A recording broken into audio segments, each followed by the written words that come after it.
চাৰিওফালে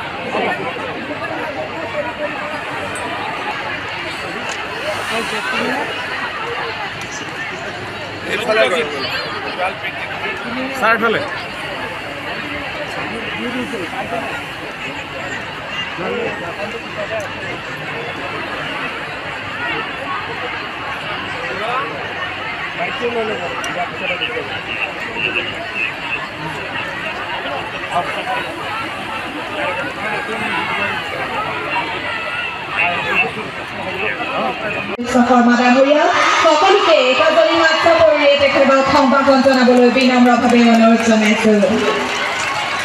তেখেতক এয়া চেক প্ৰদান কৰিছে মাননীয় মুখ্যমন্ত্ৰী ডক্টৰ হিমন্ত বিশ্ব শৰ্মা ডাঙৰীয়াই। তাৰ পাছতে মঞ্চলৈ আদৰিছোঁ ৰঞ্জুমণি ছেত্ৰী। এয়া ৰঞ্জুমণি ছেত্ৰীক চেক প্ৰদান কৰিছে 10,000 টকাৰ।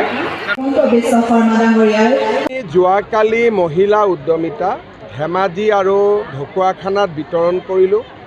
ঢকুৱাখানাত কেইবা শ কোটি টকাৰো বিভিন্ন অনুষ্ঠান আৰু প্ৰকল্পৰ শুভ উদ্বোধন হ'ল।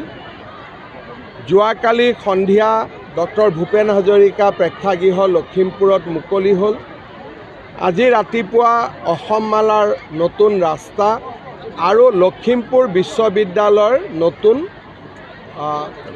কেম্পাছ, এই গোটেইবোৰ কাম আজি হ'ল আৰু শেষত লখিমপুৰ বিধানসভা সমষ্টিৰ 27,000 মহিলা উদ্যমিতা অভিযানৰ পুঁজি লাভ কৰিল।